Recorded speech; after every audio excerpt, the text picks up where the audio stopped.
Welcome to another edition of SEC Primetime with Mr. Clint Stoerner over there, and I'm, of course, Max Starks. And this is, well, Clint, how do we put this weekend into words? This is what I like to call a crazy, I think that's still PC, wild, disappointing, and surprising. Those are my four words that I can come up with. What about you? Look, I think you covered the gamut, man. I think we're at that time of the year, man, where, across college football, the whole landscape of college football, every game just means more. And with everything going on at the top right now in terms of Clemson not being anywhere to be found, and there's opportunity big time at the top of the college football playoffs. There's everybody outside of Georgia, I would say, is vulnerable at this point in time. And so every game just means more. And then when you really, deep dive into the SEC, man, right now there's just, there's crazy things happening at some of the schools that you just expect year in, year out to be there. Florida, your alma mater, I think A&M has had a crazy year. Auburn's up and down. There's just it was a major shakeup, I think, in the SEC. Big week, no doubt. Yeah, no, when you think about it, it's just, it's frustrating. I think that's my best way of putting it, right? It's frustrating, but looking at it from the top to bottom, obviously SEC dominating the top two. We got Georgia and Alabama, no surprise there, right? Oregon moving up to that 3-hole, and Michigan State dropping down to 7, which made way for Ohio State. Cincy, I feel like, is not going to get past that 5, no matter what they do, right? I think that's kind of the toughest thing. I think that's their ceiling. Unless one of those guys in front of them slips up, it's going to be tough. But Max, they've already, before we get into the SEC, talk about Cincinnati. They've already established that they're willing to put a one-loss team ahead of Cincinnati, and not just a one-loss team that has a good loss, if there is such a thing. They're willing to put a team ahead of Cincinnati undefeated that lost to a sub-500 football team. So they've established that, hey, anybody in a Power 5 uniform can bounce ahead of Cincinnati, number one. And there's several teams lurking below Cincinnati that ultimately, if they don't slip up, regardless of what happens above Cincinnati, Ohio State can slip up, Oregon can slip up, Bama can slip up. There's teams lurking below Cincinnati that if they just hold steady, they're going to jump Cincinnati. One of the perfect ones, in my opinion, right now, off the top of my head, is Oklahoma. Oklahoma is lower than they typically are this time of year with an undefeated record, but they're positioned perfectly to keep on winning, which in the Big 12 they probably will, to keep on winning. And when it comes down to cutting time and you got to put them on the table, the College Football Playoff Committee is going to bump Oklahoma ahead of Cincinnati. And so I think there's a couple of teams chasing them that have according to the College Football Playoff, have the upper hand. And there's some teams obviously above them that if they win out or if they continue trending in that direction, they're going to stay above Cincinnati. I think Cincinnati, once again, as I've said all along, I think Cincinnati they're shit out of luck, man. I don't think they got a chance of making the College Football Playoffs regardless of what they do. Yeah, no, you're absolutely right. I think that's what makes it kind of tough, is that when you look at how this squad has been, trying to push the envelope, but they keep raising that glass ceiling. But once again, It's still a ceiling for the reason. When we look at the rest of the SEC up in this top 25, obviously Texas A&M is right there sitting at 11. They're in a prime position to move up. They're just waiting for Alabama to slip up and try and sneak in that West race. You look at Ole Miss, they're sitting there at 15. Auburn at 17 after their loss to Texas A&M. And what do we have at the end of that one? Peeking over the top. Hey, we got the Arkansas Razorbacks, baby. We got Ace in there looking like Wilson from Home Improvement. That's right. Big Max will take it, baby. Yeah. Hey, man, look here. After them Chad Morris years, man, and the way Brett Bielema went out, and then COVID hits, and you get an all SEC schedule, and you're trying to rebound off of, about 2 SEC victories in the last 30 years. I mean, hey man, we'll take that Wilson off a home improvement number 25 spot. Them damn Hogs are peaking in that top 25, baby. Come on. Hey, listen. I love it. So I mean, when you look at it, that's great for the SEC, right? You look at what happened to Kentucky. They've fallen out of graces after they've gone on their 3-game skid. My aforementioned Florida Gators are nowhere to even be found. Maybe you can find them over there in the ash and the rubble of the smoldering fire right now after that loss to South Carolina. But let's just kind of dive in. Let's dive into this a little bit more. Let's break it down team by team. So obviously Georgia, what else can be said? They are the best team in the land. They are the number 1 squad. You're not going to beat them. They are a juggernaut right now. And that defense makes Stetson Bennett look like the best QB in college football right now, because they just give him opportunities, short fields. They put the pressure on the opposing offenses. You can't score the points that Georgia can. And, just kind of, are they the only invulnerable team up here in the top 10?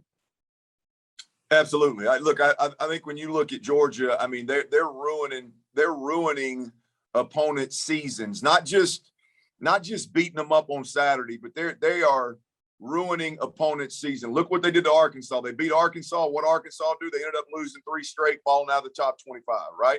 Look at Kentucky. They beat up on Kentucky. What Kentucky do? They lost 3 straight. They fell up out of the top 25.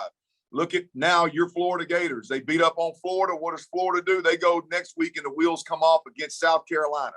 I mean, Georgia is beating folks 2 and 3 times when they're only playing them once on any given Saturday. So, yeah, Georgia to me is the only team in the country right now that I think if you just turn their film on, I don't give a damn what their schedule looked like. I don't care where they started. I don't care that their quarterback, leaves a lot to be desired. I don't care about the voids that are on their offense, the injuries. Turn the film on, watch college football, and Georgia very quickly is going to be your number 1 undisputed team in the country. No doubt about it at this point in time. I like the way you put it, Max. I think they are the one team in the country this year that's invulnerable. They're just, I mean, they've got the luxury of absolutely skull dragging folks while they try to figure out how to use Stetson Bennett and what to do with their quarterback situation. I mean, I think I read somewhere today, correct me if I'm wrong, but I think I read somewhere today or earlier this week where Stetson Bennett's averaging 14 attempts per game. I mean, 14 attempts per game. I know he only threw it 11 times against Arkansas, but damn, 14 times a game. Like, you've got the luxury of taking the risk completely out of offensive football. I mean, they literally are existing and dominating with, hey man, we're gonna go out and play the lowest risk football that we can offensively, and we are gonna squeeze the hell out of your neck, and eventually you're gonna make mistakes that are gonna hurt you, and we're gonna run away with the game. We're gonna separate, that down the stretch or late in the first half like they did against Florida. If you start the game with a false start and you're 1st and 15, you're done. They've got the luxury. They've got the luxury, Max, of not only being the best team, but being so damn dominant that they can give Stetson Bennett a couple extra games if they need to really decide if he's the dude, right? Can they win a championship with him? I mean, it's borderline unfair, but hats off to Kirby Smart and company, because they built an absolute monster up there. Well, and they're doing an old school football style, right? It's run the football with big road grading offensive linemen, and then just play iron style clad, dare I say, steel curtain-esque type of defense to get where they want. In a day and age where everybody wants passing yards, everybody wants to throw the ball around the field. Well, guess what? This is the problem. You can't throw around this field. And this field, the second you drop back and you count 1,001, 1,000, you're getting hit. You know what I'm saying? Like that's something that's an old school mentality, and Georgia's just doing it better than everybody else. Alabama. what is the worry there with Alabama? They're firmly number 2. I mean, we can agree. I Agree. mean, you know, they're firmly number 2. What is the caution or the bugaboo about Bama? Is it how losing to Texas A&M and then the way you played against Florida and LSU? Is that I think, am I right on that type of assumption that they're Yeah. just not as strong as they've been as last year, where they just blew the doors off everybody? Yeah, Max, look, I mean, if we're evaluating Alabama relative to who they usually are, I mean, were they above slipping up a game and maybe losing a game or even a game being closer than it should in the past? Sure. But Saban always rebounded with absolute dominant performances the rest of the way and left no question of whether they're the top team in the country or a top 2 team in the country, or whether they're vulnerable.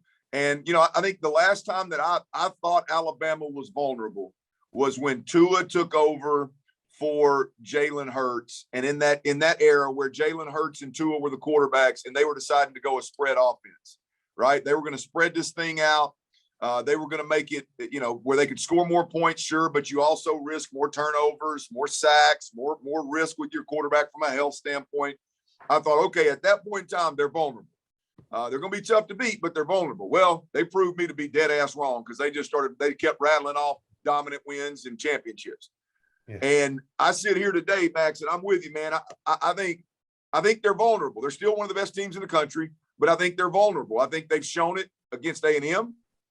I think they showed it against LSU and against Florida, where it wasn't just closer games than it should have been. I think LSU and Florida are 2 programs that we now know are down significantly, and they were able to compete and come within a field goal or a touchdown, one play here or there, of beating Alabama. And so I think the story with Alabama in the SEC right now is that they're vulnerable. They are vulnerable right now, and Texas A&M is sitting there just laid off in the weeds, waiting for them to slip up against somebody the rest of the way. And for Alabama, I mean, for A&M to sneak into that SEC West title and ultimately into the SEC championship game. So, yeah, I think they're vulnerable in a big way. Yeah.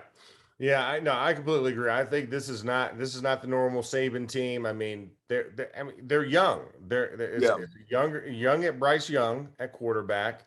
And then, you know, you lost a massive amount of talent. Yes, I know they often reload more than they rebuild, but this is Alabama's version of a rebuild, right? Yeah. Not being number 1 and not being the hands down favorite in all of college football. Let's turn the attention to Max.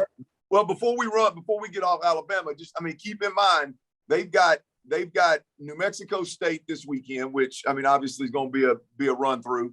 But you've got Auburn and Arkansas left on their schedule, right? And I don't think either one of those teams are world beaters. But if you look at how they're winning ball games, I mean, Arkansas has lost 3 ball games, but they are one of, hell, if not the best run game in the country. I mean, in terms statistically, what they're doing in the run game. They've got a chance to run the football against Alabama, which in my lifetime of covering the game, I don't know that I've ever been able to say that since Saban's been at Alabama. They've got one in Traylon Burks. They've got one of, if not the best receiver in the country, in my opinion, that can make plays outside. And Kendall Briles and KJ Jefferson are getting better together. And not to quote my man Luke Combs, who is a phenomenal country music artist that I'm a huge fan of, but Better Together is one of his great songs. KJ Jefferson and Kendall Briles are getting better, and Barry Odom is as good a schemer as there is on the defensive side of the football. So when you talk about, okay, am I going to bet money that Arkansas upsets Alabama? Absolutely not. It's at their place. But if you look around the SEC in terms of those middle of the pack teams that can upset somebody, man, I think Arkansas is firmly in the middle of them. Also, Auburn. I mean, look, Mike Bobo and Bo Nix, again, better together, man. They're getting consistently better. Rough week this week in College Station, but getting consistently better together. Derek Mason on the defensive side of the football. They can cause problems. That Iron Bowl is a lot more interesting than I think we're probably giving it credit for. So Bama is vulnerable, and I think they've got 2 dudes left on their schedule that could very easily put them in a tough spot in the fourth quarter, just like Florida did, just like LSU did, and who knows what happens from there. No, you're absolutely right. I mean, this is where, Saban and his genius coaching is going to have to really pay off to get them in that position. Cause I don't think a tight line doesn't bother Bama, right? Yeah. And apparently it doesn't bother the college football playoff committee either. They're like, listen, as long as it's a W, you'll stay at top, you'll stay at number 2. That's right. But I think you're right. You're going to get tested, and we're going to see if they do make the mistake. Before we get back to the show, let me tell you guys a little bit about our partners over at BetRivers Sportsbook. If you haven't signed up with BetRivers yet, now is the time, because they are offering $250 in match bonus for your first deposit. But what sets them apart is that they require just one playthrough to turn that bonus into cash money. With their new Rush Pay Instant Approval, withdrawing your winnings is safer, more secure, and more reliable. With football season in full swing, get in on the action by going to betrivers.com today or by downloading the BetRivers iOS app. Must be 21 years or older. Gambling problem? Call 1-800-GAMBLER. And leads us to our next one, right? And Texas A&M jumps in, that 2-loss squad, but they got 4 wins in a row, beating Bama, Mizzou, South Carolina, and of course a big one against Auburn. Taking down a team that was ranked in front of you, and you leapfrog over them pretty easily, right? 20-3, dominating performance. I mean, you look at the rest of the schedule for Texas A&M, and normally you don't get worried about it, but you're away at both of these sites. You're going to Ole Miss, who's banged up right now, and then at the end of the year, you're going to Tiger Stadium and playing LSU. I mean, what is your feasibility for Texas A&M? Say it if Bama does slip up. I mean, how do you feel about this Texas A&M squad that seems to be hitting its stride? Well, I think last week versus Auburn was a big week for them. I mean, that was a prove-it week. Are you the team that beat Alabama, or are you the team that lost to Mississippi State at Kyle Field and the Arkansas Razorbacks in Dallas? I mean, which team are you, right? And I think a 20-3 victory over Auburn, who I thought was a team that was hot. They were playing better football. They're solid across the board. I thought that was as impressive a win as they've had. I mean, other than the Alabama game, obviously that's a monster. But on their schedule, they needed to have an impressive win. The Auburn game leading into it, I think, was bigger than some expected, and they won that game convincingly. And their schedule, to me, is shaping up exactly how they need it. Like right now, if A&M, after losing to Alabama, had a soft powder puff schedule the rest of the way, then I think they would have no chance of climbing the polls the way they are. They're up 3 to number 11 this year in the college ball playoff rankings. And they would have no chance of climbing, even higher in that ranking as we finish this season out. I think they're catching Ole Miss at a great time. Matt Corral, who is one of the best players in the country, any way you slice it, one of the best quarterbacks in the country, any way you slice it, he is banged up, man. I mean, he's left 2 of the last 3 games with injuries, and he is toting the load for Ole Miss at an unbelievable rate in terms of just the usage and his production is so much, such a big percentage of what they're doing offensively. Man, I don't think Matt Corral can last the rest of the season against these types of squads. So I think A&M's catching Ole Miss at the right time. It'll be a quality win, a quality top 25 win. I think they win that ball game, and then. Who else did you say they have left after that?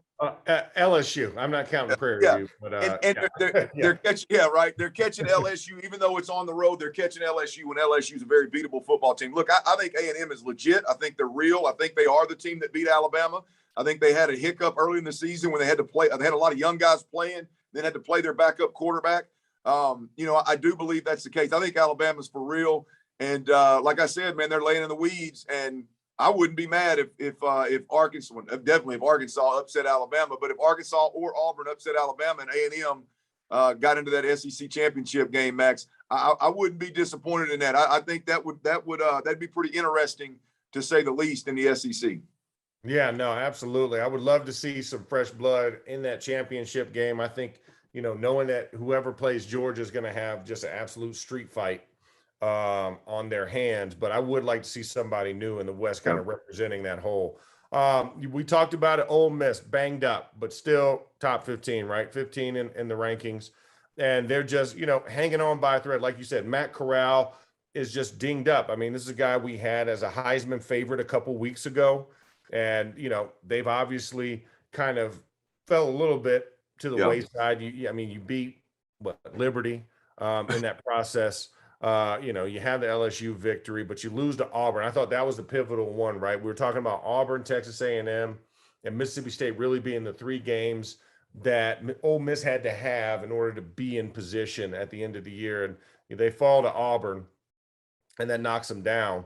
Where are we at the end of this? Because you said Texas A&M. I don't think that's a victory by any stretch. And then you got to finish off with Vandy and Mississippi State. I mean, does this team win 2 out of the last 3, or do you think they go 1 out of the last 3?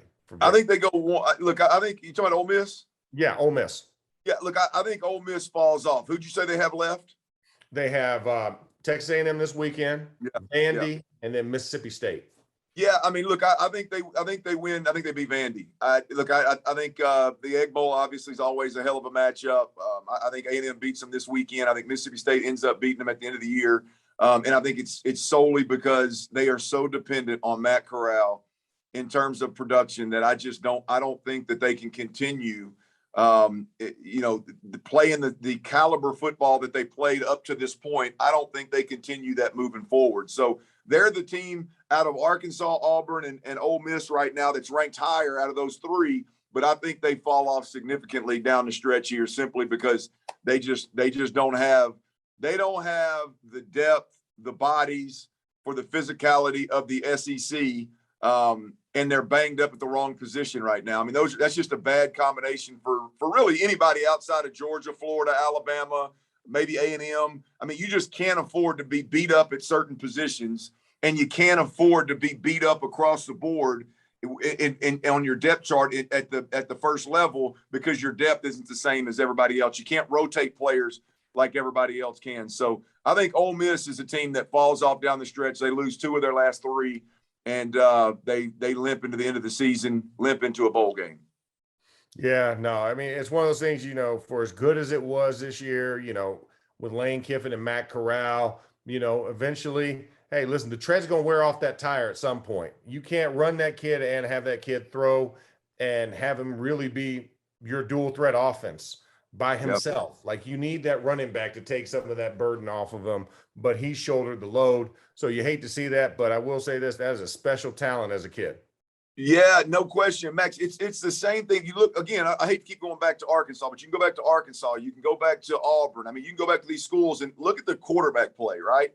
The style of quarterback play. How have they had to win ball games?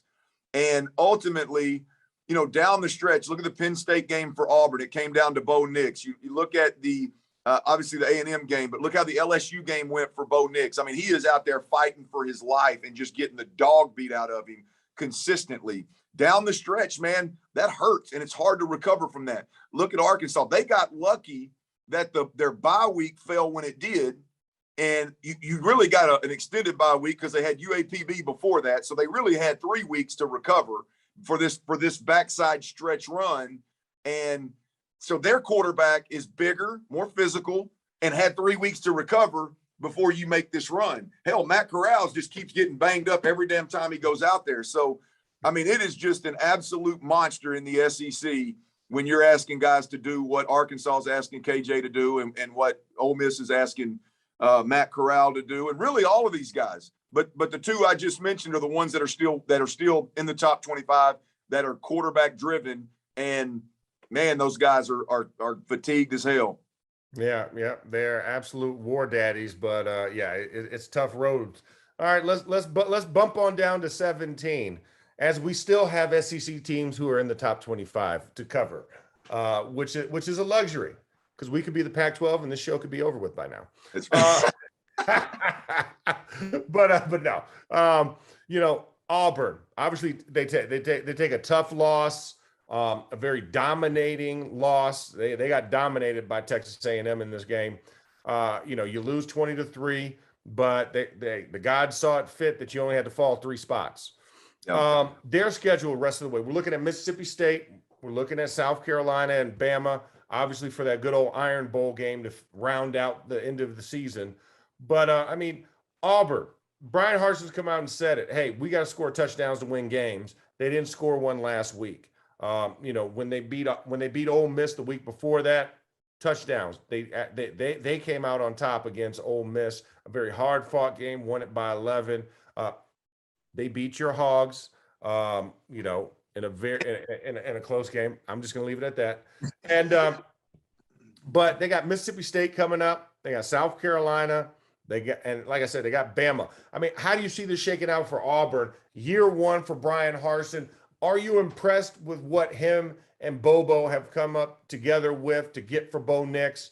And does this team win 2 out of the last 3, or can they sweep? Can they sweep all 3? Because I think two are feasible. Three is where it's like a little rough.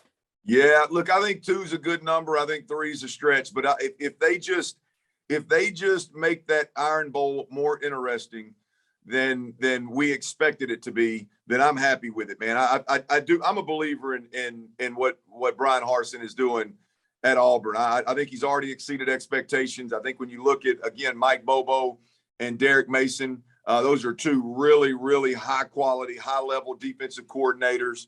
Offensive and defensive coordinator. And I just believe in what they're doing, man. I believe they got these guys playing at or above their ceiling.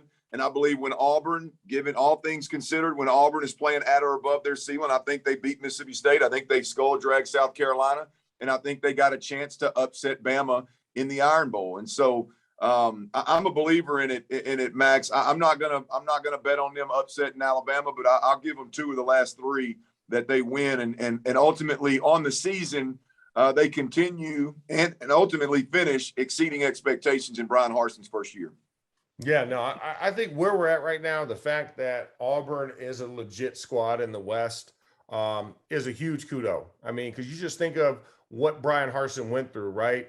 Yeah. To come from Boise, to come down to the good old boys of the South, you're an outsider in all intents and purposes, and to put on the show that you've put on this season, the way that you have resonated not only with the Auburn fan base and boosters, but what you've given Bo Nix, a resurgence in his career. Because remember, that arrow was pointed, I mean, it was as far up as you could as a freshman.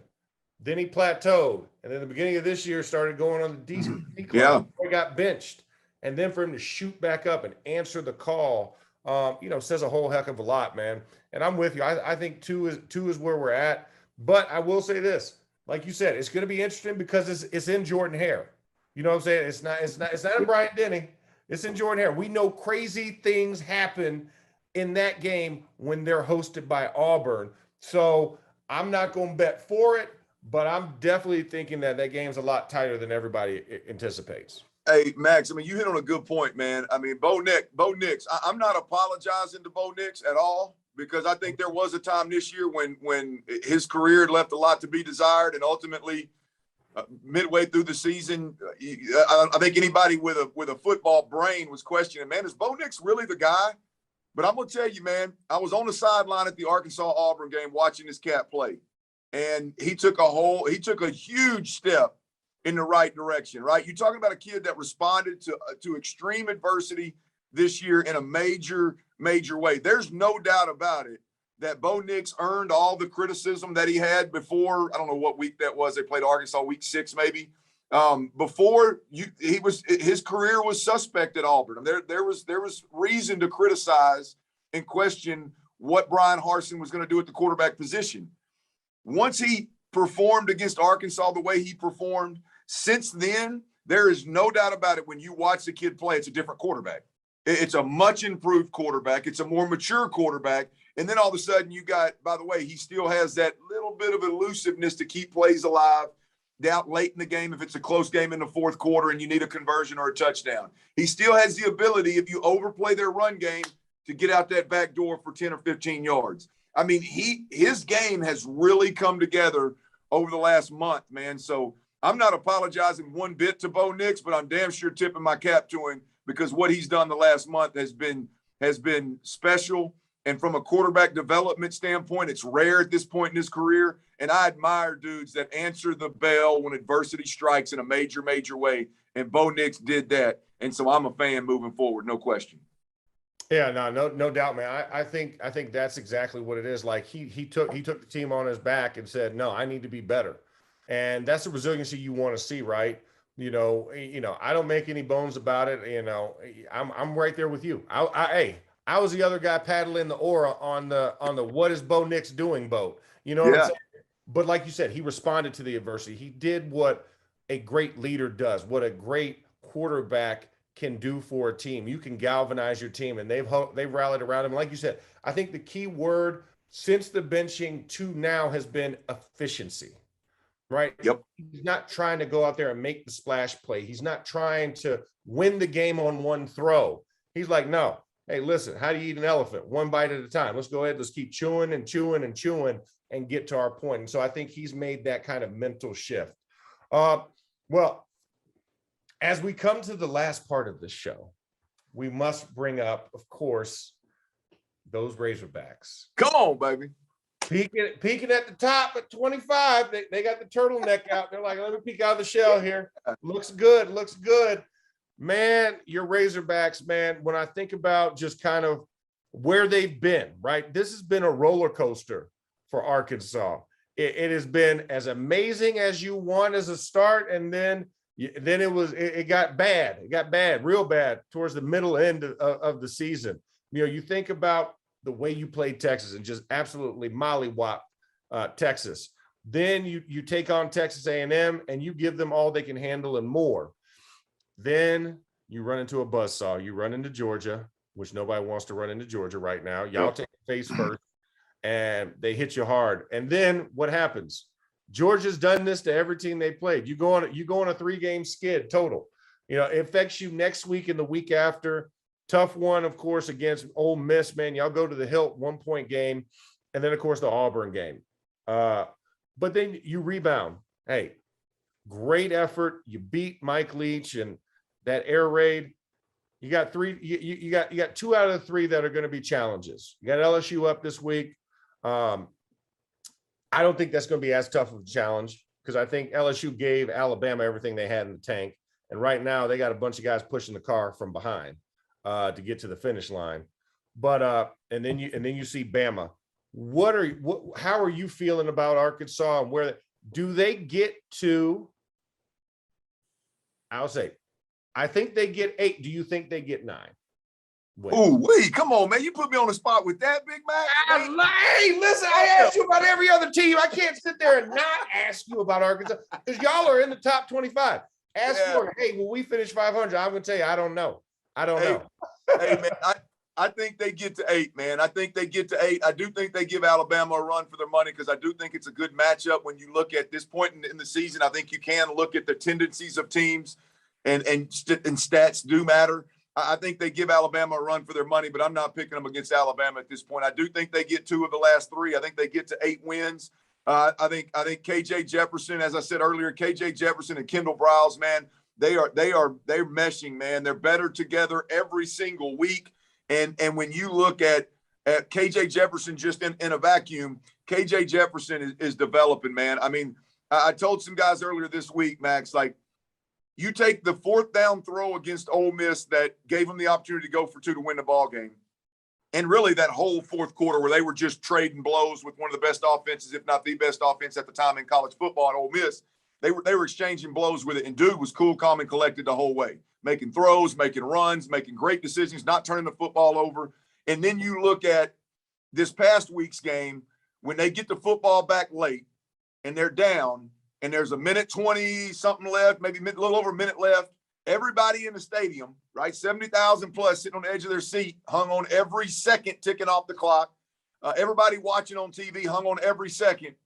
Not KJ Jefferson. My man was cool, calm, and collected, checking the football down here and there, making plays with his feet, managing the clock really well, taking care of the football, giving his team a chance to win ball games. And when you got a quarterback that can run it and throw it the way that KJ can. There's some work needs to be done in terms of throwing the football around the park. But when he's just what he's shown so far, his ability to run the football and throw the football, coupled with ice water in your veins, come on, man. I mean, I'm excited about where Arkansas is at with 6 games, 6 wins, bowl eligible. But man, I didn't know it would look like this, Max.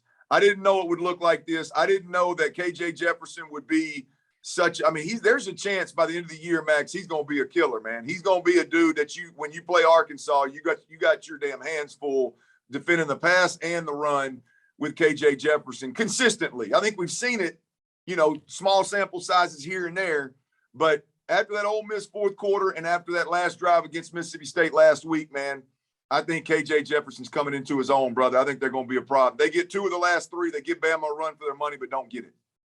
Yeah, I mean, I look at where Arkansas has come from last year to this year and what they have done as a squad, and it just, it makes me kind of excited about what they can be. Because like you said, KJ Jefferson's grown. We've seen him take the evolutionary track in this season. And like you said, going up against a Mississippi State team, you can't look at the quarterback numbers one for one and say, oh my gosh, look how bad this was. The kid went 19 to 23. That's efficiency right there. That is what you want to see. He's not making the stupid mistake. He's not making the young guy mistake. He's putting the ball where he needs to be, and he's controlling the tempo and managing the game. So I agree with you. I think this has been great watching this squad kind of grow through the years, because it's a tough squad. Listen, at first they were sitting there, they were running around with the grenade, Anchorman style, like, we got the run, we're gonna blow it all up. And now the boys got 6 shooters on their hips. They got multiple options. So I think that's a cool thing to see in this progression for Arkansas. This year has been good, but just think this is more the base than the ceiling, I think, for this Arkansas squad. So you're spot on, Max. I think when you look at Arkansas, like, I'm disappointed in the Auburn loss. Like, you had Auburn at home. You're better than folks think you are. That was kind of a game that I think was a game that got away from them. Your quarterback fumbles inside their own end zone, gives them 7 points. That was a frustrating loss for Arkansas. To me, a loss that you lost that game. You didn't necessarily get beat that game. The score wasn't indicative of what happened. Hats off to Auburn, but I still think that was a game that Arkansas wants back. I mean, you look at the other 2 losses. I mean, you went toe-to-toe with Ole Miss, and you got beat by Georgia. I mean, who in the hell thought Arkansas would be in that position this season this quickly? And so I look at this season as I think there's one blemish. The Auburn game is unfortunate. You wish you had it back. Moving forward, you can't afford to have any other, well, I wish I had it back. I wish I had it to do over again. If LSU or Missouri, if they beat you, you're not as good a team as we think you are. Now, if you lose to them and you screw up and give them a bunch of opportunities, that's on your ass, Arkansas. And so I look at it as obviously this is a big-time season for Arkansas. If it ended today, it would be a success. But there's a chance Arkansas can get to 7 or 8 W's, Max. And, boy, man, that would be an absolute monster for Sam Pittman, not only his bank account, but for the Arkansas program and overall. Yeah, no, I think I completely agree, man. Sam Pittman deserves it, man. I mean, I'll never forget that opening press conference when they announced him as head coach. And I heard just the audio, and I was like, man, this dude would be great to read like bedtime stories, because he would sleep. You know what I'm saying? Yeah. Southern drawl, monotone. He's not too high, not too low. The perfect thing you want to see in those type of situations. But what he's done silently is create some absolute bosses. He knows the offensive scheme. He knows offensive linemen. He knows how to ID that talent. And then he's allowed Kendall Browse to really flourish with the creativity. And, I mean, you think you put Felipe Franks in the league, and then KJ Jefferson, if he continues on his trend, would be another one. You've sent 2 guys to the league from Arkansas that we probably were like, what? No way. And that just kind of just continues to bolster that. So, no, I like it. I think it's good. And I think, you know what? This is a good place to end the show for this week. We hit CFP. We hit the top 25. We had a lot of teams in there. We kind of hit all of them. Next week, we can go bash my school. We praised your school this week. That was a theme. That was the title of this podcast for this week, is Stoerner's backs. Yeah. His hogs creeping back into the top 25. But I think, you know what, man, it's going to be a great weekend. I can't wait to get back with you next week, and we're going to dissect, because we do have some big games. This week we don't have lines, but, we have some good games coming up. and I want to hear about Arkansas. I mean, we're going to see Texas A&M square off against Auburn. It's going to be a good game. And then we're going to see what LSU has left in the tank. Hopefully nothing. Yeah, hopefully nothing. Hopefully nothing.